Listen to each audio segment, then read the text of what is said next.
Roh Kudus memberi keberanian. Kisah Para Rasul 4 ayat 29. Ini menjadi doa dari para rasul ya, di dalam Kisah Para Rasul 4 ayat 29.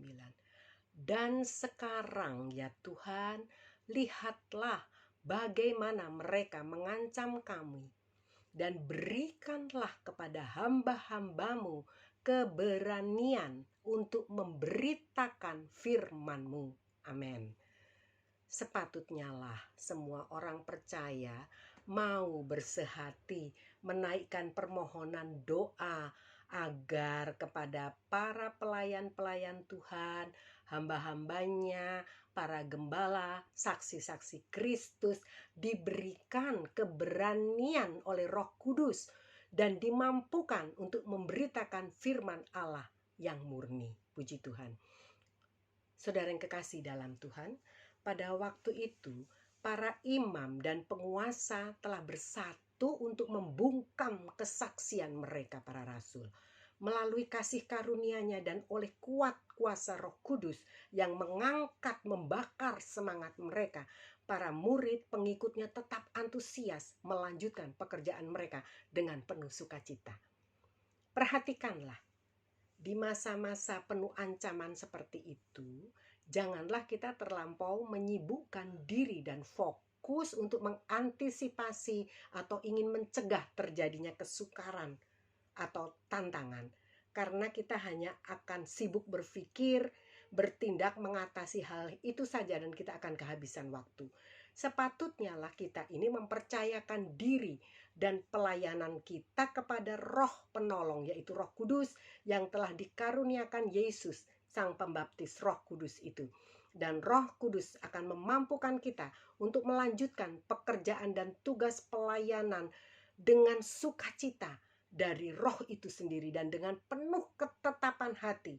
Apapun masalah yang akan kita temui, kita percaya ada kerja kuat kuasa Roh Kudus di dalam kita. Dialah Roh Penolong dan Roh Penghibur yang akan menyertai dan bekerja di dalam diri orang percaya, yang bekerja melayaninya, menjadi saksinya, memberitakan kebenaran di dalam Kristus, yang membebaskan, memerdekakan orang dari belenggu dosa. Bagi semua orang yang mau percaya kepadanya, asal kita sungguh-sungguh dan kita dengan taat mau melakukan pekerjaan pelayanan ini. Puji Tuhan. Perhatikan baik doa mereka, bukan doa yang seperti ini ya saudara. Tuhan, lihatlah bagaimana mereka mengancam kami, dan buatlah supaya mereka ketakutan, bungkam mulut mereka dan permalukan mereka. Bukan doa seperti itu yang dinaikkan atau disampaikan, dimintakan kepada Tuhan oleh para rasul, melainkan simak baik-baik bahwa mereka itu berdoa demikian. Lihatlah bagaimana mereka mengancam kami dan gerakkanlah kami, bukalah mulut kami dan penuhilah hati kami dengan keberanian. Itu doa mereka. Atau tidak seperti ini, murid-muridnya berdoa dalam bahasa bebas ya. Saya hanya ingin mengulang dengan bahasa bebas doa mereka itu bukan seperti ini. Tuhan, berilah kami kesempatan untuk berhenti atau istirahat sebentar saja, sejenak dari pekerjaan kami. Karena keadaan sekarang sudah menjadi begitu berbahaya dan sangat genting. Tapi doa mereka, Tuhan, berilah kami kasih karunia untuk dapat melanjutkan pekerjaan kami. Dan kami tidak takut kepada manusia. Orang-orang yang diutus untuk melaksanakan pekerjaan Allah sudah seharusnya menyampaikan pesan mereka dengan berani. Dengan seluruh keberanian mereka, dengan kebebasan berbicara, tidak lalai memberitakan seluruh maksud Allah. Tidak peduli siapapun yang dibuatnya itu menjadi senang atau tidak, sakit hati atau tidak, mereka tetap jalankan apa yang diperintahkan oleh Roh Kudus, menyampaikan perkataan apa yang diperintahkan oleh Roh Kudus. Juga mereka tidak ragu akan apa yang diberitakannya. Mereka meneruskan pemberitaan ajaran kebenaran dari Yesus Kristus, meskipun tidak mendapatkan dukungan, bahkan mendapat ancaman saat memberitakannya. Saudara yang kekasih dalam Tuhan, pada Allah saja orang harus meminta hikmat, kemampuan untuk memberitakan firman-Nya dengan berani dan maju terus melanjutkan dengan penyertaan keperkasaan Tuhan Allah. Itu dikatakan dalam Kisah Para Rasul 4 ayat 30 versi mudah dibaca. Tolonglah kami supaya kami berani dengan menunjukkan kepada kami kuasa-Mu, menyembuhkan orang sakit, membuat tanda-tanda ajaib dan melakukan mujizat dengan kuasa Yesus hamba-Mu yang kudus. Amin.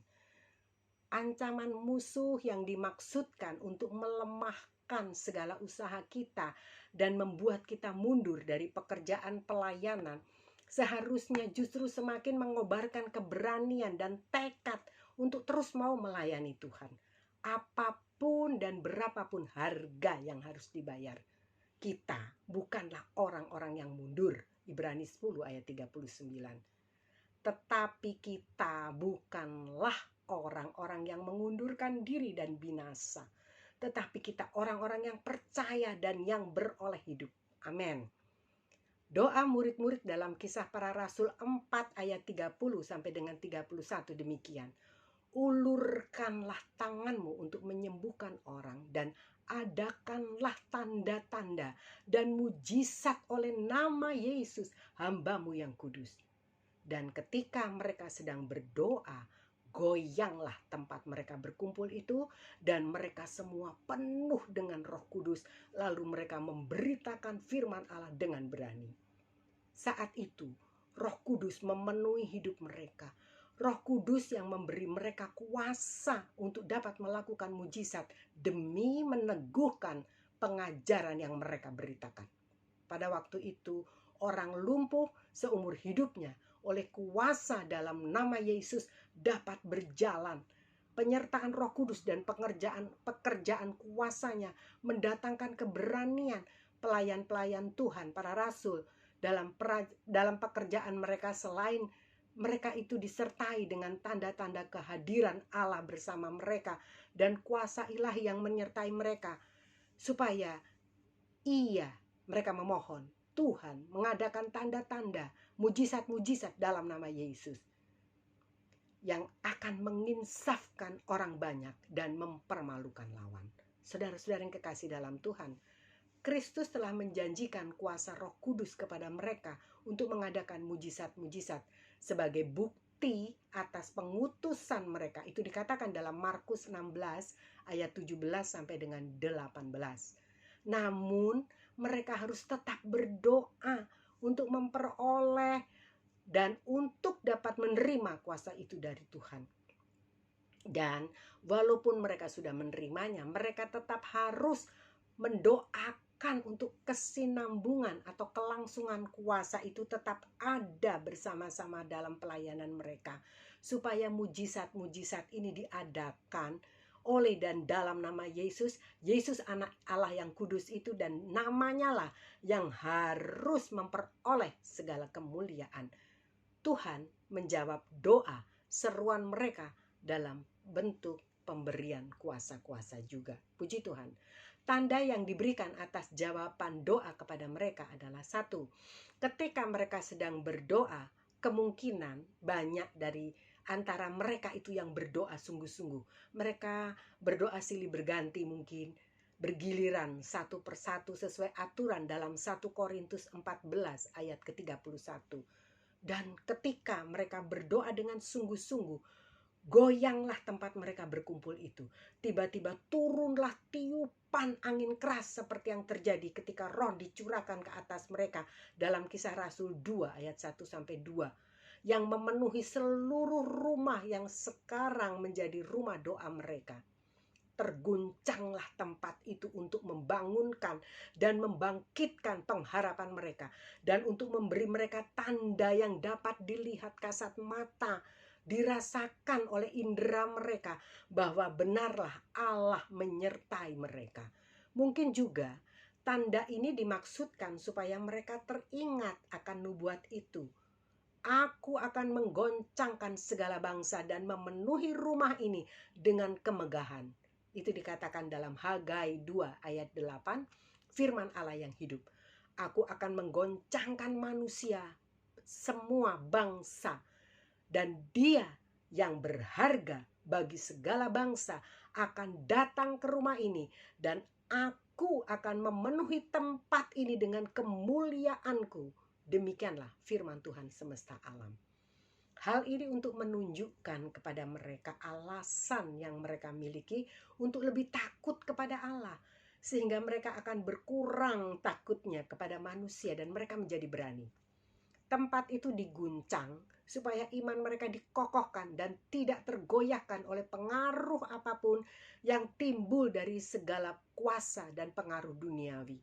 Dia yang berkuasa dan yang maha besar, yang menggoncang tempat mereka, juga mampu membuat gemetar hati mereka yang mengancam para pelayannya. Sebab Ia yang dahsyat kuasanya sanggup mematahkan, meremukkan semangat para pemimpin raja-raja yang di bumi sekalipun. Allah memberi mereka roh dalam kadar yang lebih besar seperti yang mereka minta dalam doa sebelumnya. Setelah mereka dipenuhi Roh Kudus, tidak diragukan lagi bahwa doa mereka itu diterima, sebab doa itu dikabulkan. Maka mereka semua penuh dengan Roh Kudus lebih dari sebelumnya.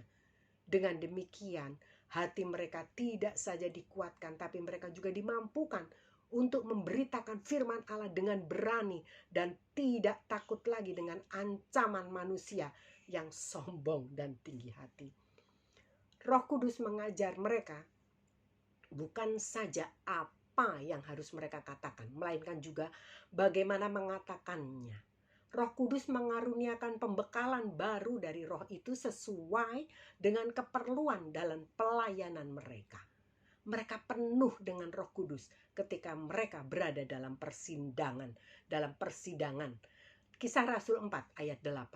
Dan juga Roh Kudus memenuhi dan menuntun mereka ketika Petrus berkhotbah menyaksikan kebenaran di dalam Kristus dan ajarannya dengan penuh keberanian.